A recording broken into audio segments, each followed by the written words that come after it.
French President Emmanuel Macron has called on Ukraine's allies to not be, quote, cowards in providing support for the war against Russia.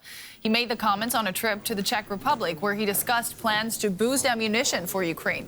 Macron recently faced a backlash from his Western allies after he refused to rule out sending NATO ground troops to Ukraine. He said he still stood behind those remarks. Is it or is it not our war? Can we look away and let things unravel? I don't think so. I call for a strategic surge and I stand by it fully. We need to be realistic about the situation that's unfolding in Europe, the risks that exist, and what we need to stand for. For more, we're joined now by DW's Rosie Burchard. She joins us from Brussels. Rosie, another strong message from Macron to his European allies. What is the French president trying to achieve here?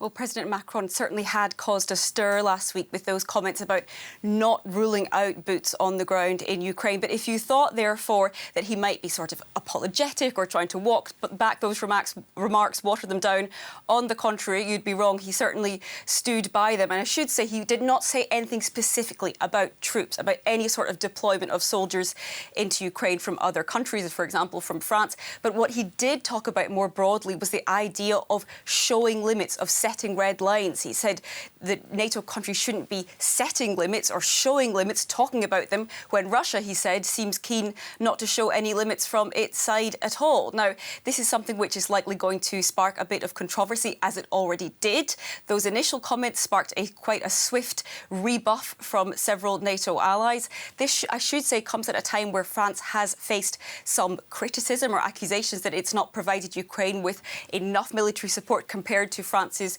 GDP. So Emmanuel Macron here really seeming to prove that he's being a mover, moving things forward when it comes to European support to Ukraine. And this is also likely to spark some debate, particularly in Germany, which, contrary to what Macron is saying here, has been keen to show red lines and say that there is a limit here, and the limit would be sending in ground troops to Ukraine. It sounds like Ukraine's European allies are quite divided. How much so? Well, we've already heard from the German defence minister saying that comments about allies being cowardly, for example, so alluding to those comments by Emmanuel Macron, don't help Ukraine, that they are not helpful, and that instead what should be focused on is unity. Although, of course, that criticism from the German defence minister shows disunity in itself among these NATO allies and among Ukraine's Western allies. Now, they will have a chance to get back on the same page soon enough, because we're expecting France to host a video call to follow up on a meeting last week in the coming days. We're expecting that on Thursday. And what's likely to be discussed there is trying to get ammunition to Ukraine quickly, because, of course, while there is all sorts of philosophical debate going on about red lines, when to show them, when not to show them, Ukrainian soldiers, well, they're saying we're trying to defend our territory here and we need ammunition quickly. SDW correspondent Rosie Burchard in Brussels. Thanks so much.